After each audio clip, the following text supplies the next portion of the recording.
What's up, guys? We are back for another Marvel Legends review, taking a look at one of the very few figures that I'm going to be getting a hold of in the Captain Marvel wave. Today we're taking a look at Genis-Vell, so the son of Captain Marvel. We've got him here in the standard Marvel Legends packaging. You can see him there in the big window. We got our logo and our name down at the bottom. We've got artwork on this side. We've got artwork on the back, and then a lineup for the wave. So let's pull him out and take a look. Alright guys, here he is out of the package. Our Genis-Vell figure, our Photon, or Legacy, or Captain Marvel, or whatever you want to call him, the son of the original Captain Marvel. And this is one that I frankly don't have that much attachment to. I would have rather have gotten a old school Captain Marvel, and I don't really have any attachment to MCU figures either, so this wave is going to be pretty short and sweet for me, but I couldn't not pick this figure up just because the design is so cool.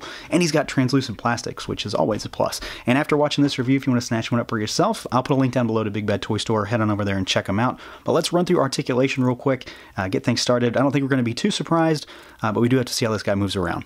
So we'll start at the head as usual. You can hinge up, down, side to side, bobble a little bit. It's on a ball hinge, pretty standard. What's weird is that the head is really loose, but it actually sits pretty well. It's just easy to move. I don't know if it's necessarily a problem or not. It doesn't really cause me any issues, but it's definitely kind of weird. The figure in general is kind of floppy in certain ways. I think it's kind of just because of the old mold, old usage of this same figure over and over and over again, probably. Arms go out. We do have soft shoulder pads to help move, but it's still limited.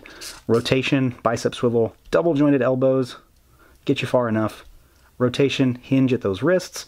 Ab crunch, it goes back and forth pretty well. Waist rotation, legs out, legs forward, legs back. Thigh cut, double jointed knees. We've got a shin swivel or boot cut, and we've got rockers, and we've got hinges. So he's articulated, exactly as you would expect. I'm sure no one is surprised by this. The only real quote-unquote issue might be that he is a little on the floppy side, but he stands just fine, and the really weird thing is just the head. It's very, very loose, but at the same time, it sticks when you get it where you want it to go. The real draw for this figure for me is the design, not the fact that we have a very old and tired body at this point, but the paint and just the overall details that we got. I just really like the design. He looks very much like a cosmic figure, and he's going to go with some of my cosmic figures, like, Terrax, or the Surfer, or Nova, or Kid Nova, or Titus, or stuff like that. Stuff that doesn't really have a home in a lot of my collection space. This guy will kind of wedge in there and fit pretty decently. So we've got a pretty cool color scheme, all things considered, and if you don't really care about who this is, maybe you could use him as kind of a generic Kree guy in some ways, because he's not all that striking, but at the same time, he's got a lot of cool stuff going on with deflect paint and the glitter and stuff like that. So we've got the bands on him here, which are floating. They are kind of a metallic-y gold. We have got a lot of translucent plastic. I didn't know he was translucent until I got him home. I wasn't really sure about it. I kind of assumed that he might be, but I wasn't 100% sure, and I hadn't seen anybody mention it yet either. He is translucent. It's the basically everything except the boots and the feet.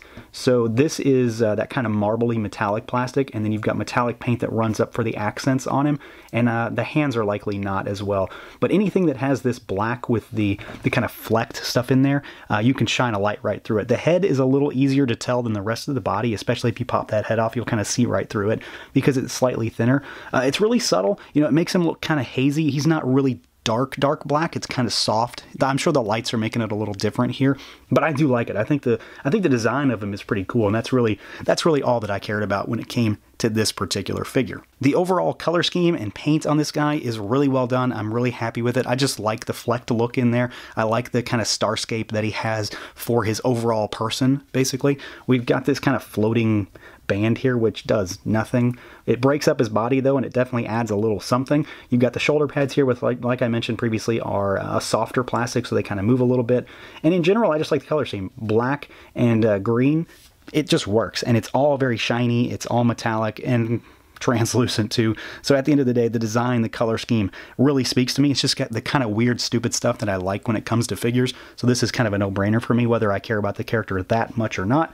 And then we've got his, Kree helmet up here, which is really nicely done, and it's all metallic. It's kind of a soft metallic. It's not really bright. It's a darker color, but at the same time has a nice luster and shine to it. And then you've got those pupilless eyes inside that head there, which are always a plus for me. I always dig that kind of stuff. So as far as the design goes, I think he's rock solid, really. He may not use the greatest body in the world, but the color scheme, the paint, and then of course the glittery translucent plastic is a winner in my book. As far as accessories goes, this guy only has one. So we've got his little blaster pistol here, and I don't recall it looking exactly like this, and I honestly don't know if I've ever seen this gun before either.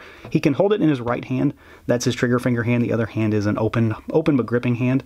And then we've just got the kind of metallic-y, marbly metallic gold plastic, the same that we have with the bands here. So it's just a little blaster pistol. It's kind of spacey, kind of futuristic type looking gun.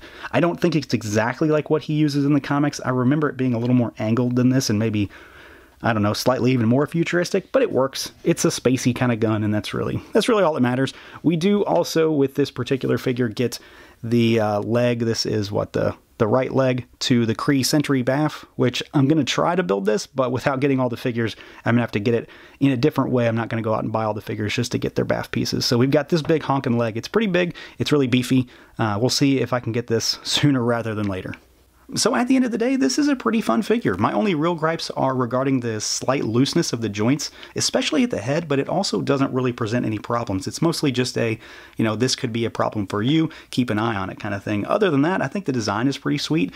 I don't really have an attachment to this character. He's not, you know, a big name as far as Marvel goes. He's definitely been around for a while, but he's not anything that I've ever cared about too much. I'm more a fan of his dad than him himself, but I do like his design. I like his color scheme. I like the fact that Hasbro went with translucent plastic for his body. That always is a bit of a plus in my book. So it's just a fun figure, and if you want to get the Build-A-Figure, then this is a little bonus too, because he definitely works well with some of your comic cosmic characters. So that's going to do it for this look at the Marvel Legends Genis-Vell figure from Hasbro. Let me know what you guys think. Feel free to like, comment, subscribe, and share, and until next time.